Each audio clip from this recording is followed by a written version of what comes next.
Hello,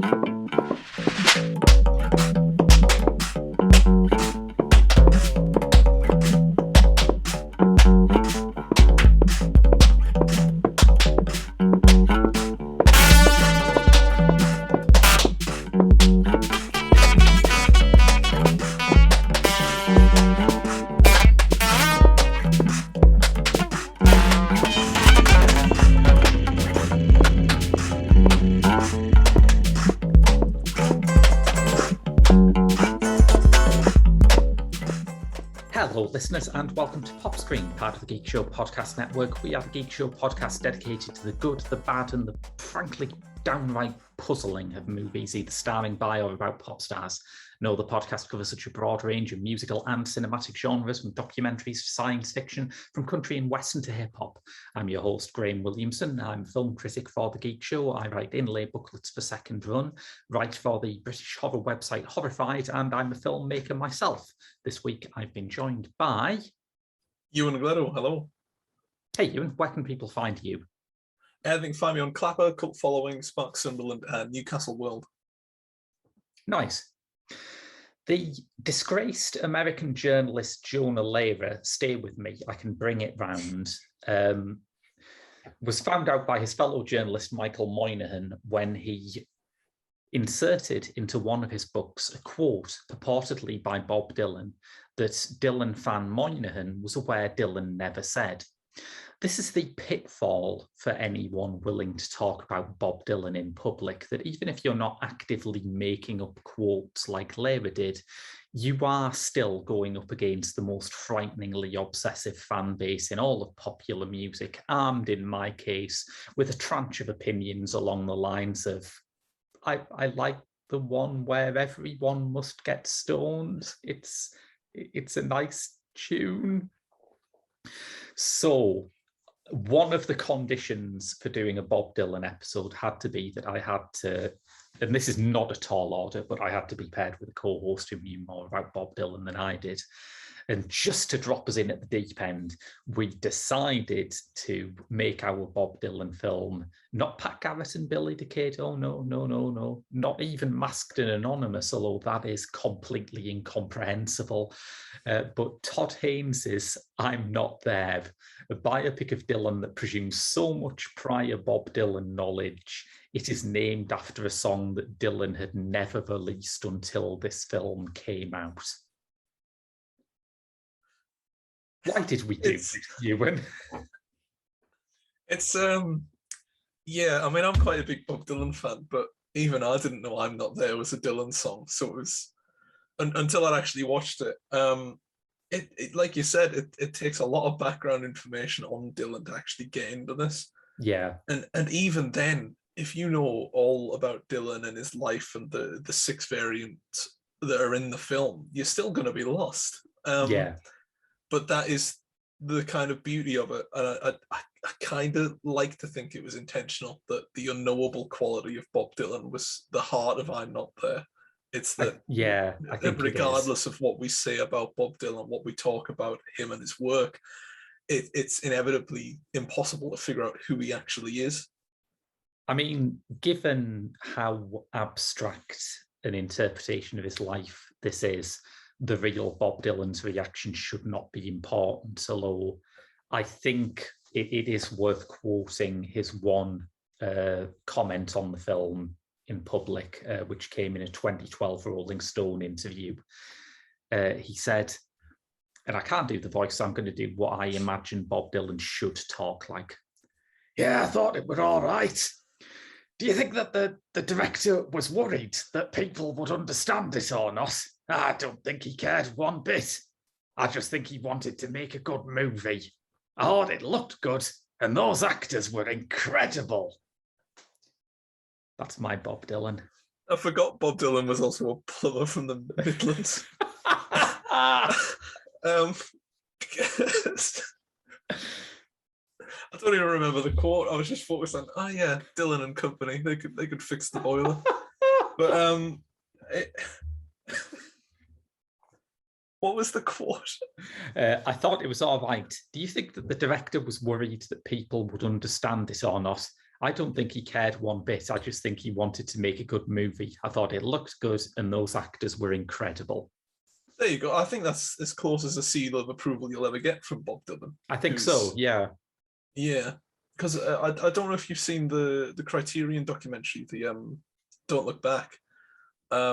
He's got quite a frigid relationship with journalists. Not a fan of them. Yeah.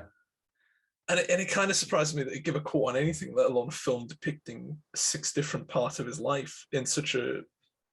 I mean, if you look at the trajectory of Dylan's discography, those 6 components are very closely knit. They're quite close together. If you've got the Pat Garrett, Richard Gere part at the end, and you've got the actual culmination of his influences at the start, that's about 10, 15 years of his career. And then you look at the albums that came after, and it's obviously the quality's kind of dispersed a bit, but he was still outputting that much at the time. It's sort of, I think Todd Haynes is right to just nail down his glory days and then just don't worry about Planet Waves or the self-titled album.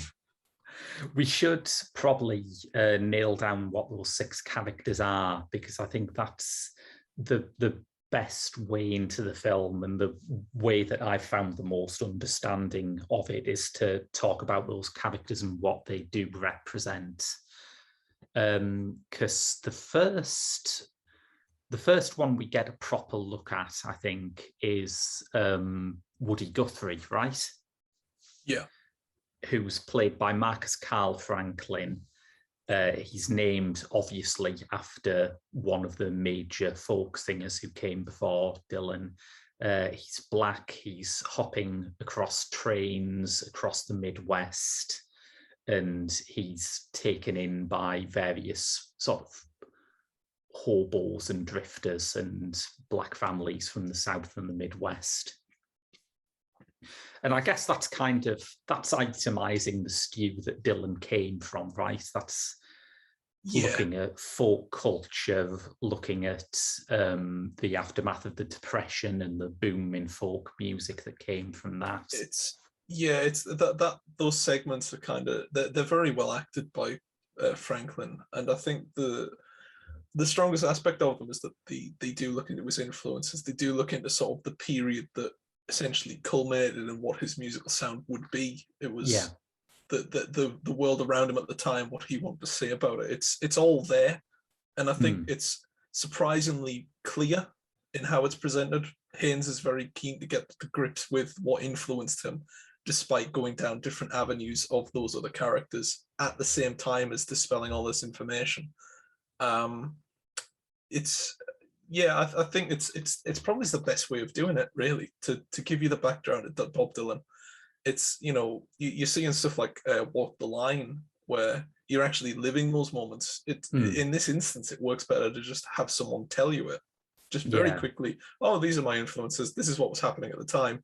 And then you actually see what happened rather than what was happening.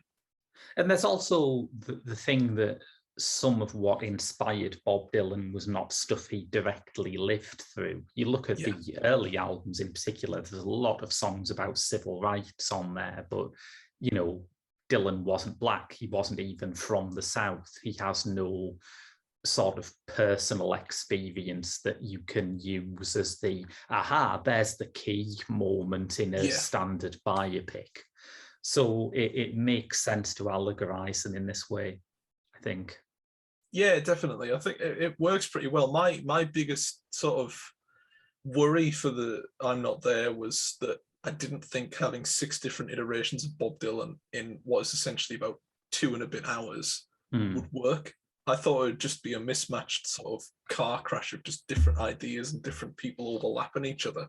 But I think segmenting it like this really works, especially when you've got Franklin dispelling, the early rumors, the sort of influences, the highs and lows. That early segment is just there. You can pick that up, and that's all you need. And it feeds into the other 5. It's the integral core of this film, is that early moment. I also, like you, I thought Franklin was really, really good in this role, and I was surprised that he didn't go on to appear more often in things, although I guess when you're like an 11-year-old black actor and you go into an audition and they say, what else have you done? If you say, oh, I played Bob Dylan, they're going to say, yeah, fuck off, kid. No, you didn't. Yeah, it's a shame as well because his performance is fantastic. Yeah. Obviously saying we played Bob Dylan will not get you far. But to be fair, I don't think it's such a difficult role to replicate. And I think that's why none of the characters are actually Bob Dylan, technically. They're all little offshoots of his persona. They all, they have different names. Not one of them is called Bob Dylan. I think the opening, there's like an opening credit that's something like based on the lives and lyrics of Bob Dylan, and that's the only time Dylan's name is even mentioned in the film. I think, ironically, the closest to a sort of what you might call a biopic performance, where it's about getting the mannerisms and the voice and the style of the person you're playing correct, is Jude Quinn, the Cate Blanchett character. Oh, yeah. Which is like, that was the one on release that everyone was saying, are you sure about that? That sounds really weird, but she is the most Dylanish of them all physically. Yeah. I think a lot of it, for especially Dylan fans, it'll depend on what their favorite period of Bob Dylan's work is. I think like the Christian Bale stuff, that's from his Times They Are a Change and Generations Swinging, like the voice of a generation period. Yeah. And it capitalizes on that really well. But I think for Cate Blanchett's performance, she's phenomenal. It's absolutely fascinating how well cast that is. And I do think it helps that instead of being told, right, you're here to play Bob Dylan, they're essentially told, you're here to play the iconography of what he was. You're there to play what his music was.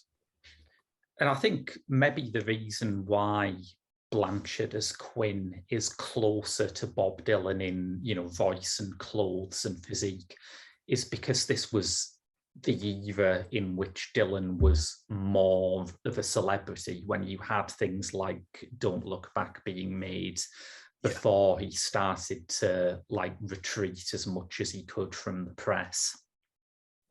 Yeah, it's kind of the big capitulation was, this is his heyday, not because his music was better or worse after this period, but because he then took himself out of the public eye. I think it was Blood on the Tracks and Desire after this period were kind of his big album releases. And then after that, you look at it and it's kind of just Christian gospel albums, a couple of releases here or there, and then Love and Theft. And I think it's an intentional choice to move back from that. And what you're left with is people clamoring and trying to figure out why he did it, and also what the point of it was. And I don't think there's any part of I'm Not There that understands that or wants to understand that, because at the end of the day, I think what it sets out to do is just replicate a period of history. Yeah. And it does it quite well. And I think maybe the reference point that you should take into the film with you is not, Walk the Line or any of those other musician biopics that were coming out around the same time, but you should think of Todd Haynes' previous rock music film, Velvet Goldmine, which, a lot of people did not like Velvet Goldmine, and a lot of people from the glam scene were like, oh, it wasn't really like that. And that is kind of missing the point, because Velvet Goldmine is not a film about glam rock. It's a film about what glam rock meant to a gay kid growing up in the 70s, which is, Todd Haynes. It's about his glam fandom, just as this is about what Dylan means to people, rather than about Dylan. Is I'm Not There really about Bob Dylan? Or is the title is a bit of a... Well, the title, a little bit, yeah. It's... I'm glad you brought that up, because I was kind of struggling to put it into words, where it's everyone who's a fan of Bob Dylan has their own persona of him. Yeah. So obviously I was born and grew up way after the actual period of his releases. I think Modern Times was the latest release in my life, and the only one I actually remember releasing was his recent album Rough and Rowdy Ways. Anything before that is kind of just history to me. It's not something I lived through, and it's not something I experienced at the time. So where it might be that my understanding of it is from purely historical context, there are people that will watch this film and think, yes, I remember when he did this, or I remember when he did that, and I remember when he embodied this or personified that. And it's a film that's so broad yet so specific, and it'll have so many meanings for so many different Dylan fans, because Dylan fans are insane. They're madness. Yeah. They are madness incarnate, and they do not stop. But that's quite nice to see. I've had my fair share of encounters with fans, and I want to make it clear to Dylan fans listening to this that I am in no position to complain about a fan base being really, really anal about bootlegs and interviews, because I'm an REM fan, so who am I to say where the limit is? I am in a position to say this because I've, for the past month, had to field calls from 14,000 very angry ABBA fans, so I'm sick of them. But what I will say is that Bob Dylan fans are very tame in comparison. Don't diss Europop is all I can suggest. I had one encounter with a Bob Dylan fan. I'd done a review of, I think it was his second album, whose name escapes it. I think Freewheelin' Bob Dylan. I think that was, I reviewed that. And I said it was sort of the starting point for a new generation of music. And the comment was, well, why did you call it forgetful? And I scanned through the review, and I didn't call it forgetful. I said it was the starting point of what is the golden age of not just his career, but music. Yeah. And he just never replied when I pointed out that he was wrong. So they're febrile little beasts, these Bob Dylan fans. Was it Jonah Lehrer making up quotes again? It probably was. You can't escape these things. For every nice thing you write about Bob Dylan, 5 people are going to come out and say, well, actually, I disagree, and here's why. It's like, right. Oh, you think he's a mere genius. You only think he's God himself? My God. I think that's the big issue. It's that, but I don't mean to get off topic, but Bob Dylan fans generally are in agreement, but deny it. It's that they love to argue. Yeah. And there's plenty to argue about in Dylan's back catalogue. So there is. Yeah, it's a hefty back catalogue. It's really quite phenomenal how one man can make Blonde on Blonde, Highway 61 Revisited, and then go on to do something like the Train album, the gospel one from the 80s. I must say, the name of. Slow Train Coming. That's the one. I have not listened to there was Slow Train Coming, and then was Saved, wasn't there? And then his Christianity became less of a major thing in his work. But I am aware there are some people who really love those albums, and I know that when Cat Power recorded Jukebox, an album that I love very much, that was a whole covers album from her, and one of the songs she chose was I Believe in You, which is off one of those albums. So I think they have their fans. Dylan, like a lot of legendary 60s stars, had a rough 80s, but those 2 albums, I think, are more divisive than despised. I think you can gauge on how rough a period was for a 60s artist on whether or not they joined the Travelling Wilburys. For Dylan, very. For Roy Orbison, very, very. Yes. Slow Train Coming, I have listened to, and it's pretty good. It's all right. I think what you can never escape from with Bob Dylan is that regardless of how sort of unrealized or interesting or just different the lyrics are, the musicianship is still there. The acoustics are all in the right places. The harmonica still goes, woo. He can still do all that, and it still sounds good. It's just, I think he tries to better himself over and over again when he's already hit that peak with something like Sad-Eyed Lady, The Lowlands, or Like a Rolling Stone. It's once you've heard the peak, it's very hard to realize that the rest of the music that comes after it is still very good, but the peak was that high that it's difficult to listen to it when you know what he was capable of. Yeah. So we should double back a bit, because you've mentioned Christian Bale's version of Dylan, who is called Jack Rollins, and he's the one, as you say, he does embody Bob Dylan in his early kind of protest singer phase. There is a wonderful anecdote about this, that Haynes approached Dylan's manager, Jeff Rosen, when he started writing this for permission to develop a screenplay about Dylan's life. And Rosen suggested that Haynes should send a synopsis of the film to him, but he said, under no circumstances use the phrase voice of a generation. It's voice of a generation is a strange nickname. The only reason I use it is because it's a nice synonym for the words Bob Dylan. Yes, yeah. That is the only reason I would use it. I kind of get why he's called that. At the same time, it's, you know, there are a few voices of that generation that are still knocking about. You know, Paul McCartney. Yeah. Like, you know, Brian Wilson. There are lots of voices of generation. I think it all boils down to Subterranean Homesick Blues and sort of the protest angle that Bob Dylan took. He was very vocal about that, whereas the Beatles were too busy, you know, getting very high and writing amazing albums to really dive in headfirst to the protest generation.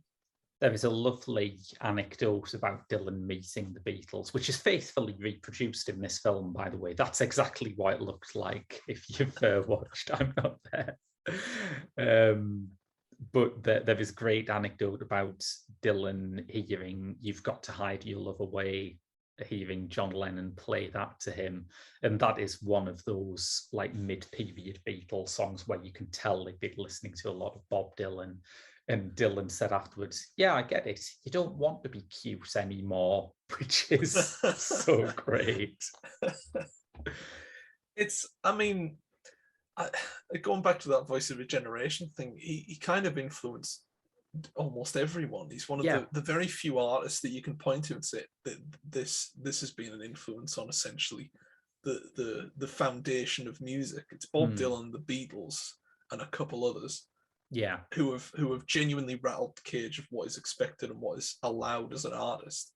Yeah. And you look at that period from the Freewheel and Bob Dylan all the way down to, I would say, about Nashville Skyline, where it's pure gold. It is solid identification of what makes music tick and what makes music different. Yeah. When he ditched acoustics for electric, it was sort of the big blasphemy of the time. But when he actually, you know, when audiences appreciated it, it's like that bit in Back to the Future where he says, your kids are going to love it. Oh, yes. Probably, yeah. And it feels like Bob Dylan was always doing that, with something always on the horizon. Even Rough and Rowdy Ways, like there's a 22-minute track on there about the assassination of JFK. Yes, that is. Yeah. It's one, who is that for? And two, why is it so bloody good? It has no right to be. But I can see why I don't know if it's him or his sort of manager agent that said don't use voice of a generation, but either way, I can see why they want distance from that, because it does feel like a kind of cliche. And I think even by the early 70s, you've got, I mean, this is what David Bowie's song for Bob Dylan is about, that he was starting to distance himself from that idea that it was his job to be the spokesperson for the counterculture. And he was trying to, you know, insist on his rights as an artist who can do whatever he wants, rather than, you know, a lot of protest singers have this problem where you can predict what their next album's going to be like based on what's in the news. And they have like a checklist of issues that you expect them to hit. Yeah. And Dylan, I think, quite reasonably thought that was limiting as an artist. Yeah, it is limited, and it's you know, you look at the generation that came after it for protest music with punk. It's the reason the Sex Pistols are so loved is because they only did one album. Yeah. If they'd done another one, it would have just been the same issues but sang at a different reverb. It's, you know, protest songs are interesting. I never really considered the idea that someone could just live off of the proceeds of protest money. You know, like they would just make protest songs over and over again. Usually there are like one or two that stand out per artist. Like Elvis Costello has one called Tramp Down the Dirt. John Lennon's obviously got one. Well, he's got more than one. Jarvis Cocker's got one. There are artists that have protest songs, but to actually be sort of envisioned and embodied as the voice of the protest generation is kind of it's a tough one to sell to the future, because when that generation is passed on to the next big thing, whatever that was, like the Clash and stuff like that, once they've moved on to that generation of music, and once the next generation has moved on to that set of music, it's hard to reclaim that stature as the voice of a generation when you're playing for a generation that is no longer relevant.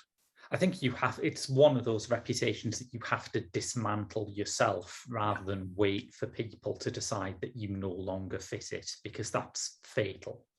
Absolutely, yeah. And I think you can kind of see it with stuff like Desire and Blood on the Tracks, where it still has those moments and notes of protest. Like Hurricane is a fantastic song, but it's 8.5 minutes on one specific issue, on not even a protest, but of someone that has been wronged for no reason. And it's tracks like that that really give a sense of, okay, he still knows that he is technically the voice of a generation, but he's moving on from that. He's moving on to the next step. And it's the next step that was kind of a bit clumsy, but on reflection, it's a necessary clunky step. It's so far removed from what he was known for with the gospel albums and stuff like that. It reinvents him, and it might not be a bad reinvention, it might not be a good reinvention, but David Bowie was best at it as well. Once he'd gotten sick of the spiders from Mars, he became the funky Thin businessman, and then Thin White Duke. That was a funky businessman. Well, I don't know where you're thinking of his Tin Machine days, where he's very committed to the role of a guy in a suit in a band. Yeah, it's the best artists will go through reinvention. I mean, you look at the Beatles, where they went from the Fab Four Quality Streets look to just four blokes. And it's that reinvention. It's whether or not it sticks with an audience, it doesn't really matter. As long as it works for the artist, then fantastic. And I think it worked for Dylan, not time and time again, because he only really had to do it once. He had to remove himself so far from the voice of a generation and then start slowly making his way back to a comfortable middle ground. And he's got that now. He's at that point. Yeah, and the strange thing about Dylan's reinventions is that he's done it while maintaining a reputation as someone who is like very sincere and authentic and makes sort of very stark, rootsy music. When you talk about other pop stars who reinvent themselves, most of the time people are talking about figures like Bowie and Madonna, where the reinvention is more obviously theatrical. Yeah. But Dylan never had that. There was, tragically, never a period where he came on stage in a massive like feather and sequins outfit and did disco pop. There should have been, but there never was. I want to see Bob Dylan in Elton John's Live Aid. That's the reinvention he needed. Yes. But unfortunately, he cowered out of it. I think you look at him in stuff like The Last Waltz when he was performing with the band on their final tour. And he's got sort of it was on Desire as well. He's got a big fedora hat and he's grown his hair out really curly. And I think that's the closest to reinvention he really got, was putting on a hat. Yes. It speaks volumes that actually changed the personification of his music and what people thought of him. Yeah, yes. So that era of Dylan, that kind of Blood on the Tracks, mid to late 70s Dylan, that's Heath Ledger's character Bobby, right? Yeah. Yeah. Which was the one that I don't know, if I had to pick one that I thought was a bit of a strange fit, it might be that one, because what it seems to be riffing on is so close to Dylan's own private life in a way that the other segments are about his influences and his image. That struck me as a strange decision. Yeah, it is strange. And I think the strangeness of it comes from what we talked about at the start of this. It's Bob Dylan, he's unknowable. For all we talk about his music and his influences and his influence, we know very little about him as a person. And I kind of like that we don't know much about him as a person. What Todd Haynes doesn't understand is that if you know very little about the person you're adapting, there's very little you can actually demonstrate. And I think it's quite odd that Heath Ledger, I think it's right, the very first time we see him is he's performing as Bob Dylan, who is performing in a film. He's playing the Christian Bale version of Dylan in a biopic, in a rather straighter looking biopic than I'm Not There. It's an odd amalgamation. inevitably, if you're going to make a biopic, you actually do have to talk about the artist behind, the person behind the artist per se. Yeah.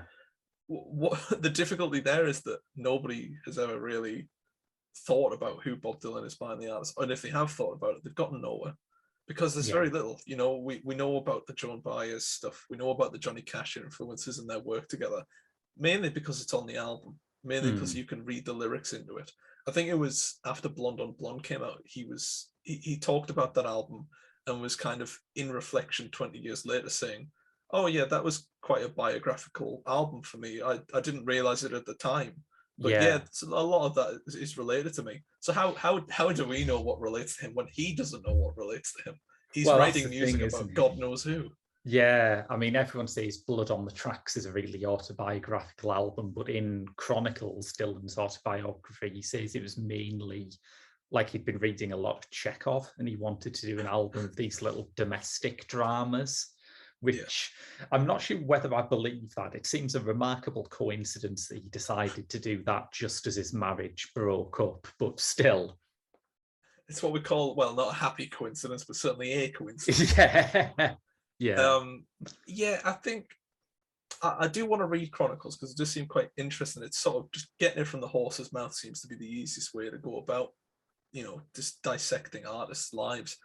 I think with such a large discography, though, it should be quite sort of easy to piece the puzzle together, even if Bob Dylan's coming out saying, well, I didn't know I was writing about myself at the time, but it turns out I was. Yeah. It's unknowable. And I think that's the mystifying quality of him. And it's why people go back to his music, is that they want to find out something extra. They want to find out something new. And they want to be that person that thinks, oh, this is about this then. And then they can bring that up as something new and unexplored. And then in 12 years' time, they could find out that they were wrong because Bob Dylan was either high or drunk while writing it. And he didn't know. Yes. I mean, a lot of people have said this. This is far from an original point, but you read Chronicle and you enjoy it. Certainly, you get information from it, but at the end of it, you do not know Bob Dylan as a person any more than you did when you started the book. That's quite a feat, though, isn't it? To write an autobiography and teach the audience nothing. Yes. And I think that's kind of replicated in I'm Not There. He's quite literally not there. Nothing you learn in this film and nothing you enjoy about it is particularly true, or these are just sort of puppets. They're kind of large scale reenactments of what his persona was at the time, and whether his persona was actually his personality, who knows?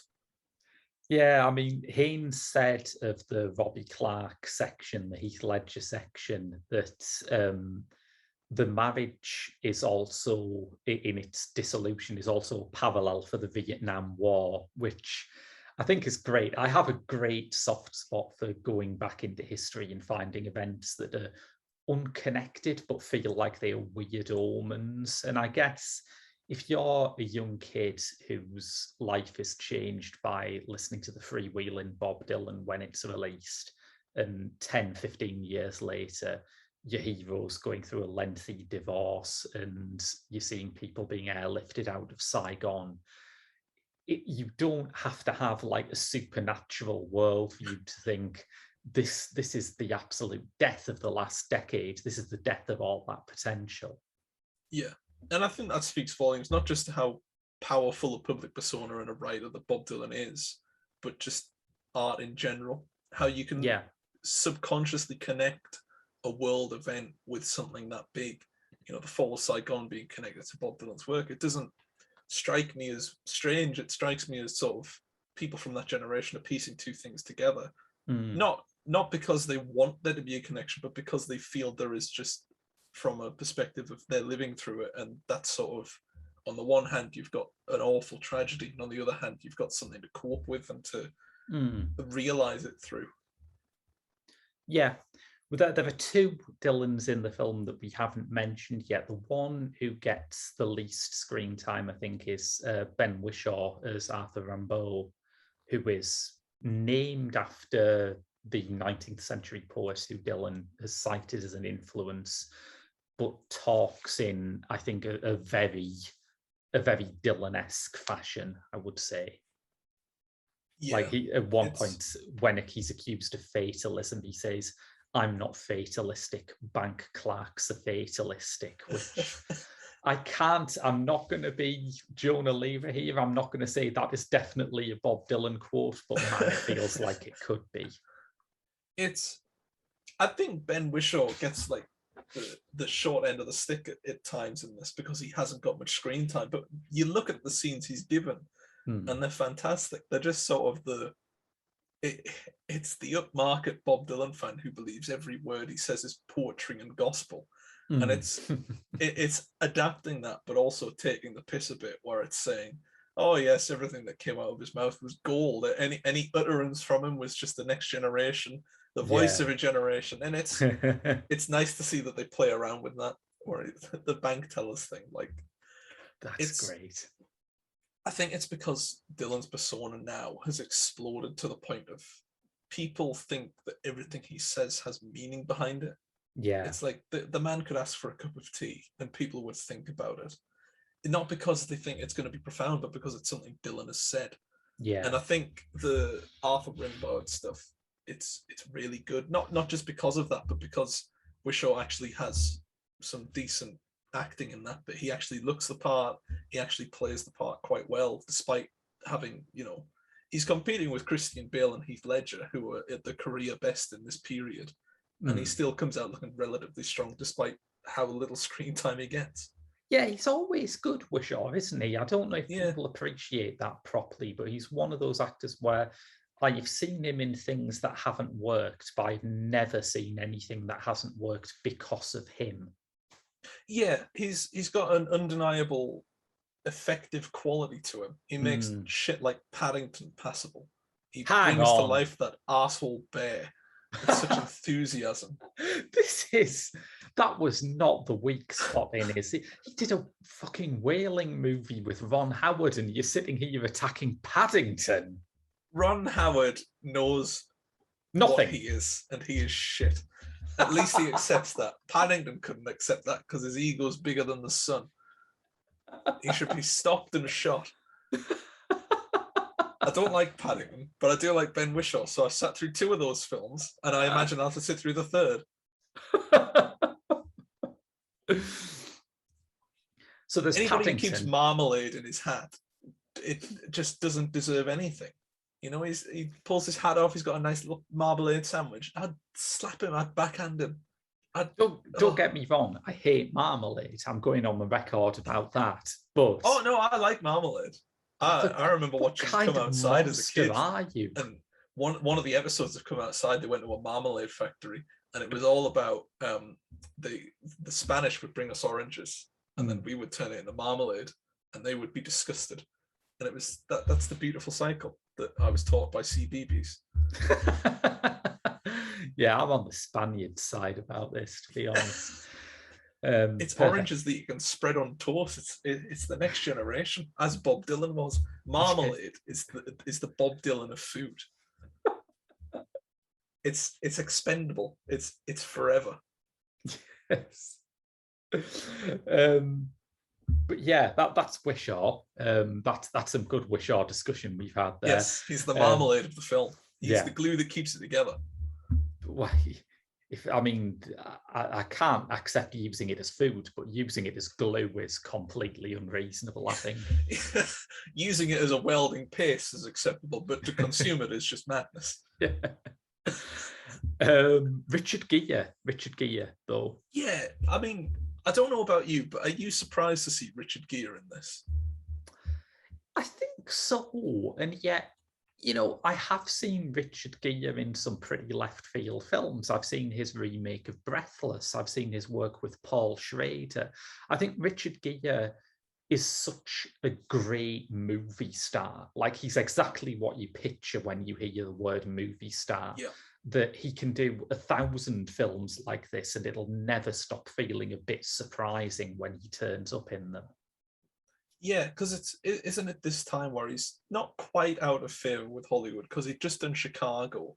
Yeah. And then he did Hatchie. And then that was kind of it for a while. I think this is like his big last stand.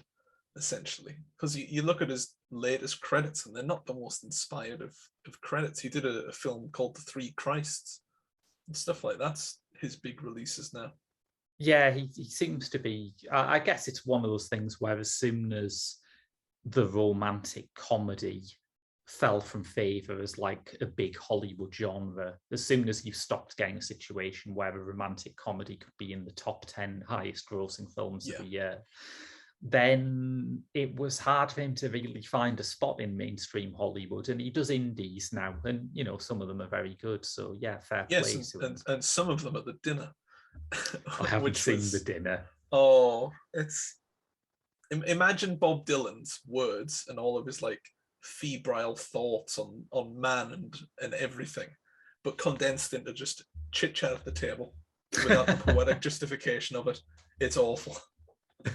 But I was happily surprised to see him crop up in this. Yeah. I think he plays Billy the Kid quite well. I mean, yeah, it's such an odd role for him, but it's something that suits him. It reminds me of, you know, like you mentioned there, the romantic comedy when it died its death. A lot of those big mainstream like actors that was such a fundamental part of it had to move on. Hugh Grant did it really well. He essentially reinvented himself for stuff like The Man from U.N.C.L.E. and The Gentleman. Paddington 2. And oh my god. So this is not. Yeah, he did Paddington 2. Yes.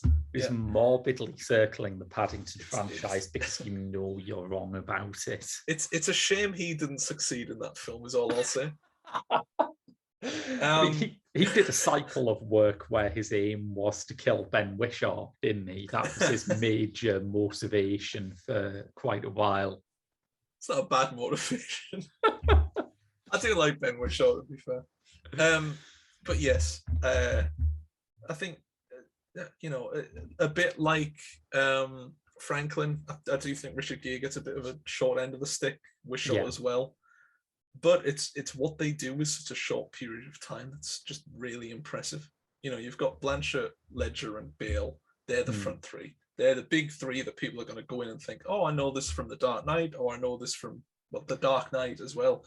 Yes. You know, it's the three that support them.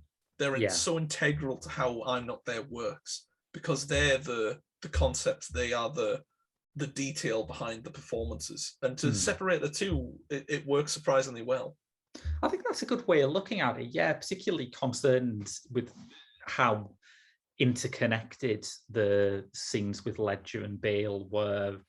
And I think the segments with Gere are particularly interesting because it's not just the lead actor that shifts, the filmmaking style shifts a lot as well.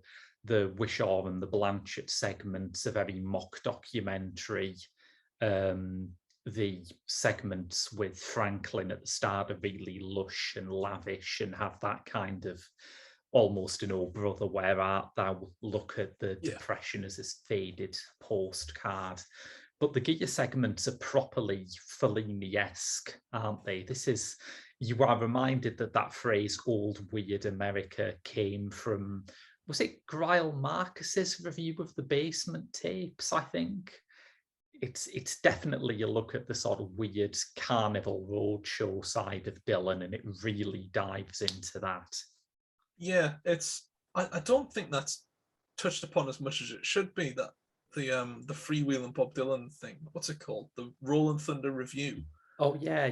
That aspect of his performance where he essentially just said to all his very famous musician friends, come and do a concert with me. And they went, all right. And it does feel like a carnival. It's that was the big aspect of the Scorsese documentary, was that, you know, he comes up on the stage with face paint and he's still got that big bloody hat. It's an aspect of his career that isn't touched upon as much as it should be. Certainly here, it's nice to see that Fellini-esque madness. It's really inspired at times as well. I think Haynes quite justifies it and nails it really well. There's definitely more giraffes than I expected in a film about Bob Dylan. Like, I expected, if you can believe it, none whatsoever. But you expected no giraffes in a Bob Dylan film? Amateur. Oh God, there's bound to be some interview from 1968 where he's like, hey, if anyone ever makes a movie about me, they gotta put a giraffe in it. That's actually better than the impression you did at the start, where you essentially did Darren from Whitehall. That was good. I wish I could do impressions. All I can do is Rocky Balboa and Austin Powers, but they're sort of universal impressions that anyone can do. I think Austin Powers is like circling back, though, isn't it? It's been so overdone for so long. It's actually becoming ironically amusing now. And that's beautiful. I'm sorry to go off track, but the Austin Powers resurgence has fascinated me. And I think it all stems from it's the re-release of the Blu-ray that's done it. Somebody has somewhere thought Austin Powers is at a responsible level of people take the piss out of it online, yet still dress up as him for Halloween, like Bob Dylan. We can re-release this now and we can cash in on it a bit more. So I would expect not just an Austin Powers trilogy on Blu-ray, but I would expect a revamp of the Basement Tapes on vinyl very soon. Yeah, I've always thought Austin Powers was the voice of his generation in a lot of ways. Genuinely, if you think about it, honestly, I don't mean to compare Bob Dylan to Mike Myers, but for my generation, Mike Myers genuinely, quite probably, is the voice of this generation. Because he was Shrek, he was Austin Powers. Those are two like unequivocally damaging roles for my generation. It's been hellfire. But the amount of people that still talk about him, it is on again, I don't want to compare the two, but Mike Myers is talked about in my generation as much as Bob Dylan was talked about in the 1960s. And of course, he's so secretive now. He's so mysterious. He's definitely... one day he's going to come out with his blood on the tracks. He'll also win a Pulitzer for writing. I can see it now. Austin Powers 4 draft thrown into the script file, and there it is.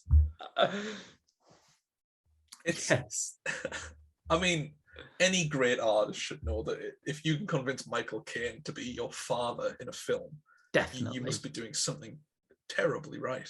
Yeah, absolutely. Yeah. How can I reel this one back in? I wonder. Well, you've got Austin Powers and Michael Caine. I wish you the very best of luck.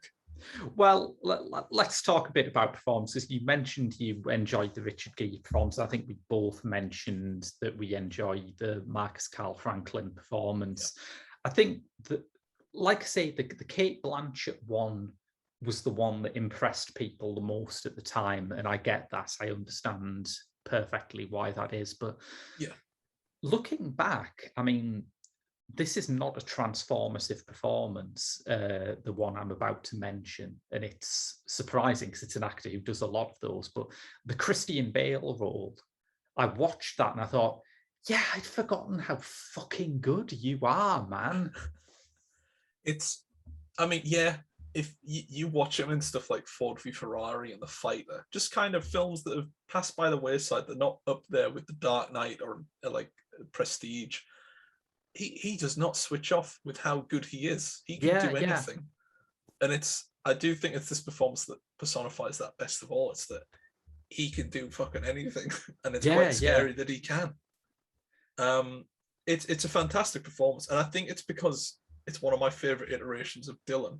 It's that, one of my first memories of encountering Bob Dylan's music is the music video with the placards where he's throwing them off. Yeah. And it's seeing Christian Bale do that portion, not the actual placard bit, but the actual sort of the interviews around that time where he's hunched over, he's got the harmonica on him and he's got the guitar in his hands. Yeah. That actual identification of what Dylan was at the time. It's so well realized that you kind of you get taken along for the ride with that one. It's impossible to sort of fracture yourself out of it. And I think if you gave people the cast list of all the various Dylans and you said, okay, one of these people is doing a really extreme physical transformation, everyone would say, oh, right, it's Christian Bale, is it? Which one is it this time? Is he fat? Is he thin? Is he bald? And, he's neither. He looks like Christian Bale throughout, but it's a really great performance. Yeah. And I've always had an issue with films like biopics and stuff where is the line between impression and performance? And I think it's Christian Bale does it best, even in stuff where it's wobbling a bit with Vice. I still think he retains that artistic integrity as a performer and as an artist rather than an impressionist.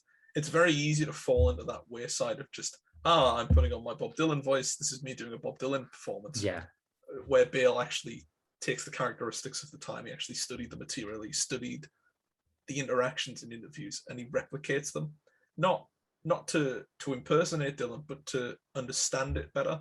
And I think that's the important thing for all of these performances, actually, is that their work here is, at the very least, trying to help an audience experience and understand the thought process of the artist, which is very difficult to do because who knows what's going on in that mind. Yeah, but also part of what helps it is it's trying to recreate the thought process explicitly from the records. You know, it goes back to what we were saying about the Marcus Carl Franklin character. That isn't a version of Bob Dylan that's drawn from interviews with him about his childhood or going around his childhood home and asking people if they remembered him growing up. It's his influences as are obvious on the music he made and what he wrote and said.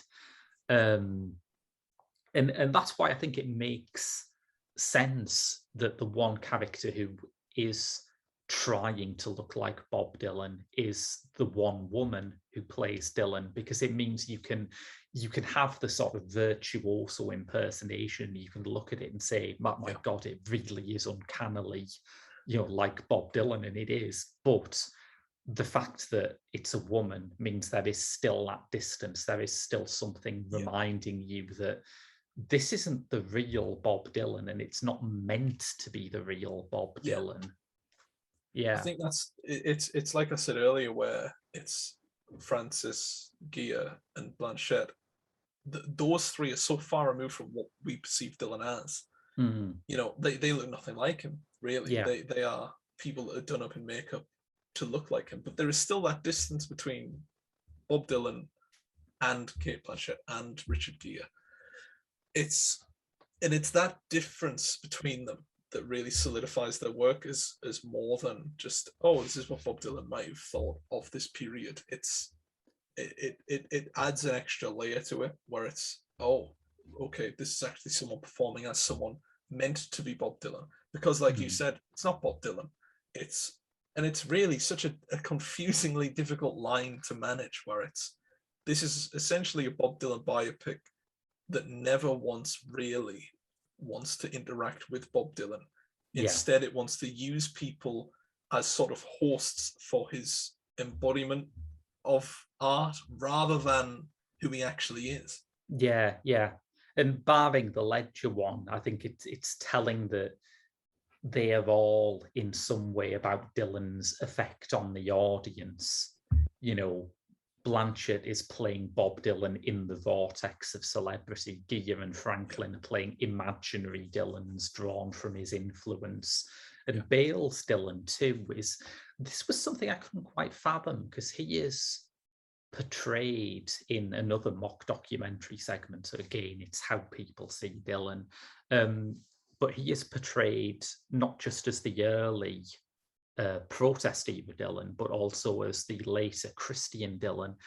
And I'd expected them to create a new character for that because it's a different era, but I couldn't quite work out why they tied those two eras together in a way that they didn't with anyone else. I think for me, it was, you've got Christian Bale playing the very start of his career, and then the complete opposite of what his career would become. And I think the reason behind it would then be that at the end of the day, he is the same person. The person that was the voice of his generation was the person doing the Christian folk albums. Yeah. And I think having Christian Bale play both works, but I would agree with you where it's, you get someone else to do that. You separate these things as like an anthology thing. Yeah. And I'm really glad that it wasn't, here's one iteration of Dylan, and then here's the next one, and then here's the next one. I'm really glad it just mushed it all together, threw out all the usual anthology nonsense, and just laid it over the top. Yeah. So much easier. Haynes is good at that. Have you seen his first film, Poison? No, I haven't actually. Poison is a pretty good companion piece to this. I watched it when I was doing a challenge on Letterboxd, and one of the categories was an anthology film. and I watched it thinking it was going to be an anthology film from everything that I'd read about it. But in fact, it isn't. It has three very, very differently styled storylines, and it interweaves them in exactly the same way that this film does. But it's a good film. It's like it's hard to really to think back to how it was received, because it's a very abrasively queer themed film that was released at the height of the AIDS epidemic in America. And I think Haynes said that he was going around the film critics circuit at Sundance after it had premiered, and he stuck his hand out to one of the critics, said, "Hi, I'm Todd Haynes." And the critic said, "Oh, what film did you direct?" And he said, "Poison." And the critic just slowly took his hand away from Haynes. But of course, it doesn't look controversial at all. Now it's hilarious, but it is still a very good film, I think. Yeah. Haynes in general, do we have any thoughts? No, I don't. I mean, I watched that new Velvet Underground documentary did, and I'm not the biggest Velvet Underground fan, and that was all right. Yeah. Carol and Dark Waters are really good. I think I don't know how to pin Todd Haynes down. Yeah. He's far too versatile for his own good. He needs to make. He's a bit like Bob Dylan in that regard. He does far too much different things. He has this mystifying ability to create whatever he wants. You know, he can make like a love drama set in the 1950s of America and then just rattle out a piece on the Velvet Underground the very next year. He can do 6 by Sondheim and then just turn around and say, "Oh, I'm bored of that. I'm going to do something else now." And it's impressive. It's very impressive. It's like, I want to go and do a film with Mark Ruffalo where we talk about water poison. It's like, all right, okay. It's like, what would you like to do after that? A documentary on Lou Reed's band. It's like, very well. Yep, okay. So I'm kind of excited to see what he'll do next, because the man is unpredictable. I genuinely, I'm like very impressed. I don't think I've seen a Todd Haynes film that I didn't like yet. I haven't seen one that I absolutely loved, though. I would say Carol is definitely a film I love, and like I say, I'm very, very fond of Poison as well.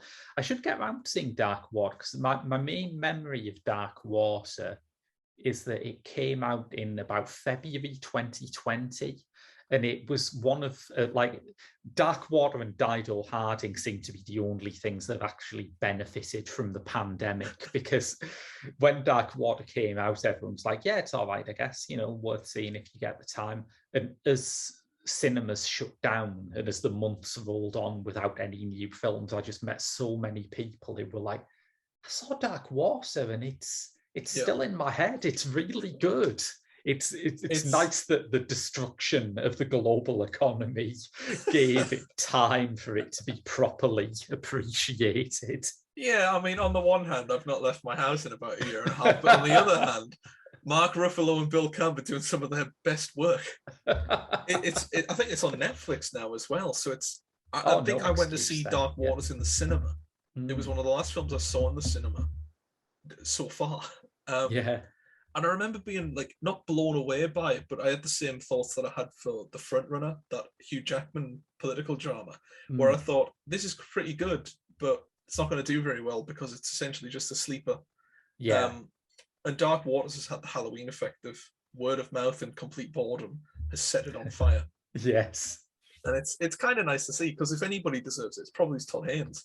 Yeah. And, you know, it's nice to think that I realise he's part of a cog in the Marvel machine as well, but it's nice to think that a Mark Ruffalo vehicle is a thing that you can sell tickets with, because who doesn't love Mark Ruffalo? Yeah, it's nice. I mean, the last time he was able to do that was probably 13 going on 30. So, you know, it's the modern boom. Yes. So, yeah, I think that's wrapped everything up, hasn't it? Yeah, don't think I've got anything. We've knocked out everything we can on Bob Dylan. We've talked about every ounce of his career. I struggle I struggle to imagine anything more being written or said about Bob Dylan. I think we've basically Yeah, I think nailed it there. that's it. We've only glossed over the 16 unreleased bootleg tapes and his 21st century output, his live albums, his many singles, and the stuff he did with the band. But that's water under the bridge, really. It's blood on the tracks. Yeah. Other than that, there's what we didn't talk about his Christmas album. Which, by the way, Must Be Santa is an unironic Christmas favourite in this household. I think that's a great song. It's the man has done quite literally everything. Yeah. That was kind of, it was like he had a checklist. It was like, before I die, I need to do a Christmas album that not only underperforms McCartney 2, but is better than it. It's like, right, very well. Yeah. He can't be stopped, and I think that's scary. He's the Todd Haynes of music. He's the Terminator of folk. Yeah, that's the end point, isn't it? That's the Terminator of folk. And it took me a minute to realise he meant folk music rather than folk as in people. People, yeah. Well, the Terminator is the Terminator of folk in that sense.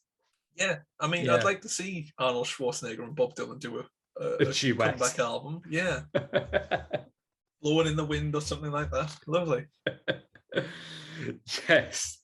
I'm not going to risk the impression. I've got away with one pretty good impression so far. You've got away with one solid impression. Yeah. And another plumber. I don't want to deliver another plumber. But yes, listeners, if you enjoyed this week's show, you can get more by donating to our Patreon, which is at www.patreon.com/The Geek Show, where you'll get a monthly bonus episode of this show, as well as access to our other movie podcast, Director's Lottery, and my Doctor Who reviews. But until next week, that's been your lot from Pop Screen. I've been Graham. I've been Ewan. And we'll see you later.